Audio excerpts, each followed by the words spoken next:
Halo semuanya, kembali lagi di podcast Simfoni seputar isu menarik, perspektif, dan juga beropini. Balik lagi dengan aku, Meilia Wulandari, dan juga pasangan saya, yaitu Joe. Kita kali ini pada episode 10 dari Simfoni akan membahas mengenai aplikasi TikTok, di mana dari beberapa mereka ada yang merasa bahwa aplikasi TikTok ini bisa menghasilkan cuan gitu, menghasilkan pendapatan. Tapi ada juga yang merasa bahwa dirinya itu dieksploitasi karena adanya TikTok ini. Mungkin eksploitasi dari bentuk mungkin karena pikiran atau juga tubuh mungkin atau gimana. Nanti kita akan bahas tuntas di Simfoni kali ini. Untuk pertanyaan pertama, TikTok merupakan aplikasi yang saat ini marak digunakan oleh masyarakat, terutama oleh para generasi muda nih. Tidak jarang bahwa mereka melakukan scrolling TikTok dalam jangka waktu yang lumayan panjang, dan pada usia seproduktif itu, apakah mereka worth it jika waktu mereka hanya dihabiskan untuk mengoperasikan sosial media, terutama aplikasi TikTok, dengan tanpa adanya tujuan dan maksud yang jelas?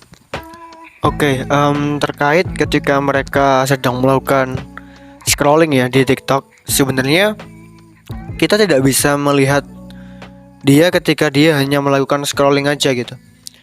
Yang harusnya kita lihat adalah pertama, apa saja yang dia lihat, dan yang kedua adalah apa yang dia lakukan setelah dia melihat konten-konten yang ada di FYP-nya dia gitu ya. Semisal dia terlihat seharian di kamar scrolling TikTok terus menerus, tapi kalau besoknya dia tiba-tiba berpikiran aku mau buka usaha, atau misal Indonesia menurut aku kurang bener nih, harusnya kayak gini, ayo reformasi. Nah kan itu beda cerita gitu. Kecuali kalau emang sehariannya cuma scroll TikTok aja tanpa ada tujuan yang jelas gitu. Misal dia melihat hal-hal yang menurut aku kurang memiliki manfaat ke dia. Misal terkait ketika dia udah punya pasangan, dan terus misal ya ciri-ciri cewek atau cowok yang selingkuh. Nah ini kan justru membuat dia semakin overthinking, padahal belum tentu hal tersebut itu terjadi pada pacarnya atau pasangannya gitu. Mungkin seperti itu sih. Oke, jadi aku nyimpulinnya kalau kita bermain TikTok, mungkin mereka yang memiliki hubungan atau memiliki pasangan nih, membuat mereka menjadi overthinking, menjadikan mereka memiliki praduga yang sebenarnya itu hanya memenuhi pikiran mereka. Dan itu menurut kamu berarti TikTok itu memang memberikan efek yang negatif gak sih? Atau gimana?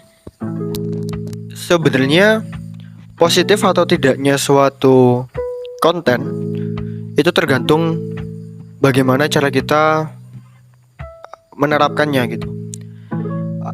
Aku membicarakan salah satu buku pegangannya para diktator ya, Sang Pangeran, bukunya Niccolo Machiavelli. Dia itu hanya menuliskan buku, akan tetapi bagaimana outputnya itu kan tergantung pada pembacanya gitu. Sama juga seperti kita melihat konten TikTok yang seperti tadi, ataupun jangan ke TikTok, mungkin hal yang lebih lama sudah ada di kehidupan kita, yaitu adalah film. Di film Layangan Putus misal, itu ada berapa cewek yang tiba-tiba ingin untuk memantau handphone si cowok gitu. Nah jadi bukan terkait hanya kepada apa yang sedang dia konsumsi, tapi juga apa yang dia lakukan ketika dia sudah mengkonsumsi hal tersebut. Jadi seperti itu. Oke, kalau ngomongin berbau TikTok, tidak hanya itu sih, karena tidak jarang dari mereka yang sudah mempunyai aplikasi TikTok ini akan mengikuti tren yang saat ini booming. Mungkin kalau boomingnya itu nari-nari atau joget-joget gitu, jadi mereka ikutan. Namun ketika tren yang mereka lakukan ternyata tidak sesuai dengan budaya dan nilai suatu negara, kalau kita di Indonesia, seperti apa sih ancaman yang akan ditimbulkan karena adanya tren yang demikian? Kalau membicarakan terkait tren ya, sebenarnya banyak sekali tren yang ada di TikTok ya. Mulai dari jenis konten jogetnya, atau mungkin perilaku hal-hal yang bisa dilakukan, semisal seperti itu. Akan tetapi kalau kita membicarakan ancaman, itu tergantung dari bagaimana seseorang itu dalam memanage dirinya sendiri gitu. Sebenarnya kalau kita membicarakan dari ketidaksesuaian nilai suatu negara atau budaya di suatu negara, itu kita sudah mengadopsi banyak sekali budaya asing ke dalam budaya kita. Misalnya kencan makan malam atau dinner. Dinner itu apakah ada di budaya Indonesia? Kalau sedangkal pengetahuan saya rasa enggak. Karena kalau di zaman dahulu perempuan keluar malam pun sudah berkonotasi negatif gitu. Tapi kan pada nyatanya kita juga sudah menggunakan atau mengadopsi banyak sekali budaya luar. Akan tetapi yang perlu dipertanyakan, apakah mereka ini lebih mencintai budaya luar negeri atau masih tetap mencintai budaya di negaranya sendiri. Jadi hal itu yang patut dipertanyakan. Tapi kalau ditarik kesimpulan nih, mereka kan mengadopsi, otomatis mereka juga akan berpotensi untuk melupakan budayanya sendiri. Itu apakah tidak mengancam gitu? Karena yang mereka terapkan adalah budaya yang asing, bukan budaya yang mereka harus junjung, yaitu budayanya sendiri itu tadi. Mengancam ini dalam konotasi yang seperti apa gitu? Kalau mereka hanya sekedar melakukannya sebagai suatu kebiasaan, itu merupakan hal yang tidak salah juga. Karena kan tidak mengganggu budaya asli yang ada di negara kita. Tinggal bagaimana cara kita itu mengembangkan budaya yang ada di negara kita supaya budaya tersebut tetap eksis di kalangan masyarakat muda. Semisal kalau dulu itu ada aku lupa namanya, dia jebolan dari Indonesia Mencari Bakat. Itu kan dia membawa tarian tradisional. Nah, hal-hal seperti inilah yang sebenarnya kita cari supaya budaya-budaya semacam ini tetap eksis di kalangan masyarakat atau remaja. Kan kita juga bisa, nggak perlu menunggu adanya kompetisi. Kalau sekarang udah ada media seperti TikTok, kenapa nggak kita nari, kita rekam terus kita share di TikTok gitu. Toh tarian yang kita tarikan itu adalah tarian tradisional, memiliki makna juga. Nggak hanya sekedar tari-tarian yang mengikuti trending saja gitu. Oke, jadi kan kalau dari merekanya punya kesadaran untuk membudayakan budayanya sendiri, itu bisa kita melawan segala budaya dari asing. Dan kita bisa menjunjung sendiri itu budaya yang kita miliki. Tapi kan mereka minim itu. Kayak harusnya aku gini nih supaya budaya aku lebih dikenal, bukan budaya mereka yang terkenal di negara aku gitu. Itu masalahnya. Jadi gimana nih, kayak kesadaran seperti apa yang harus mereka tumbuhkan secara masif agar TikTok ini bisa bukan membawa budaya asing masuk ke dalam, tapi budaya kita bisa dikenal oleh orang luar.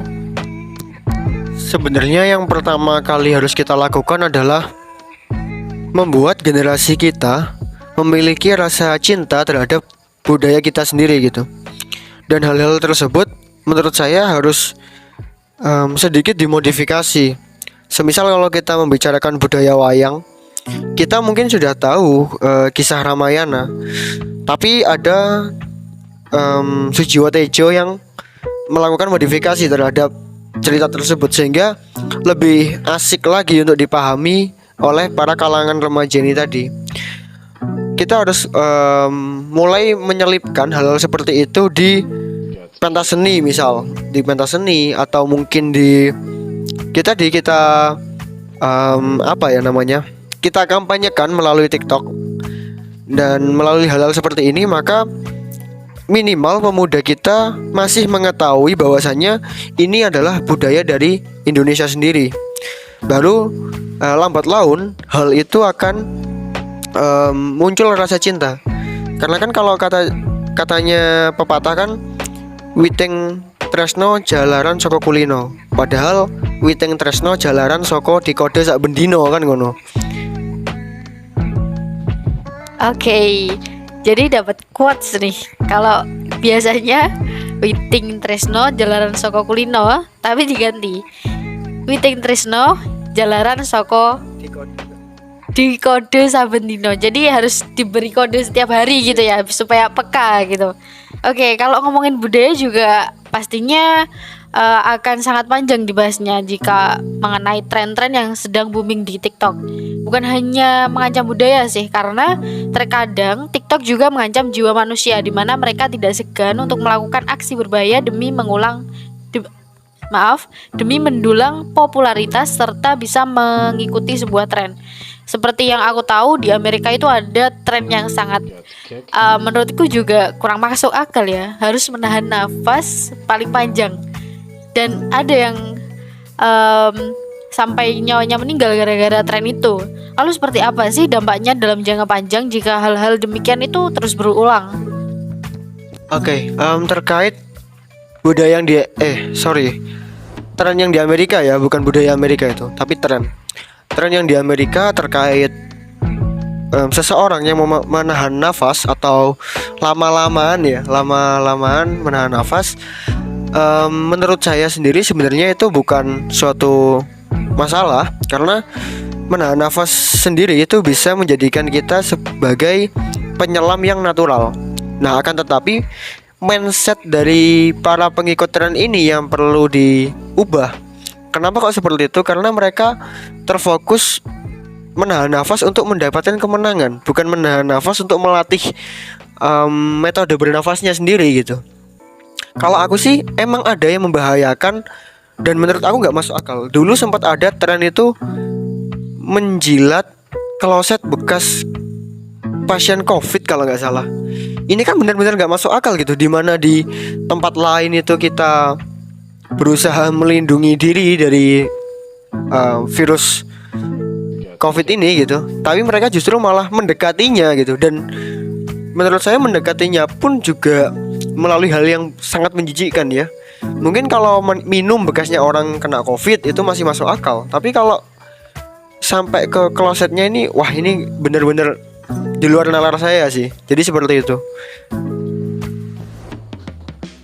Kloset saja kalau bukan dari orang yang sedang mengidap penyakit COVID gitu sudah berbahaya loh, karena kan itu sarangnya kuman, tempatnya orang membuang kotoran gitu loh.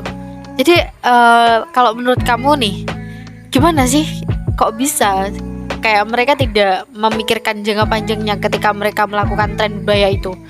Apa emang popularitas itu lebih penting daripada harus menjaga nyawa mereka atau gimana? Mereka itu sudah terjebak sama idiom yang namanya FYP. Kalau mungkin saya bisa menyamakan itu sama seperti jackpot ketika orang main slot. Ya kan? Mereka entah habis berapa, yang penting mereka tetap cari jackpot ini. Begitupun dengan FYP. FYP pun sebenarnya udah ada kritikan-kritikan yang pedas banget gitu. Kata-kata ini, kalau nggak ketat nggak FYP, itu menurut saya udah kritikan sekali. Terutama di Indonesia yang mayoritas beragama Muslim. Berarti kan mereka tidak mengindahkan ajaran agamanya dan lebih memilih untuk mencari FYP gitu kan. Gimana ya? Hal-hal seperti ini seharusnya kita perlu merubah mindset anak-anak muda ini supaya FYP itu bukan menjadi suatu keharusan, tapi memiliki prestasi itu adalah suatu keharusan. Kalau kita FYP karena suatu tindakan-tindakan yang menurut saya kalau kata Om Deddy bukan smart people, nah ini merupakan hal yang sia-sia gitu. Karena hanya sekali dua kali kalian trending, setelah itu hilang. Jadi harus ada edukasi lebih lanjut terkait bagaimana para pemuda di Indonesia ini dalam menggunakan aplikasi TikTok ini. Jadi seperti itu. Oke, atau mereka mungkin sedang terjebak oleh candu dari TikTok mungkin ya. Jadi ketika mereka mendapatkan sebuah popularitas namun instan, dia tidak bisa berkembang secara lama. Tetapi mereka hanya mendapatkan popularitas secara saat itu tadi ya. Kalau berbicara mengenai efek negatif yang akhir-akhir ini terlihat dalam masyarakat karena aplikasi TikTok ini, apakah masih ada kayak sisi positif yang kita dapatkan ketika kita terlalu kecanduan pada TikTok? Dalam arti candu ya ini.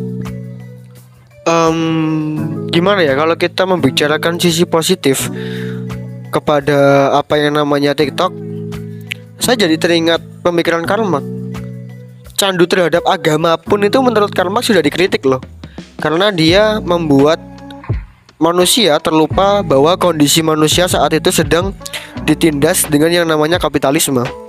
Apalagi dengan yang namanya TikTok gitu. Kalau yang dengan yang namanya TikTok, udah TikTok itu kalau kita tidak pandai dalam menggunakan, belum jelas feedback yang kita dapatkan, dan lagi kita harus mengorbankan banyak waktu, pakai data, waktu, relasi sosial, dan lain sebagainya. Jadi hal-hal semacam ini tuh harus dipertimbangkan ulang ya ketika kita mau menggunakan TikTok.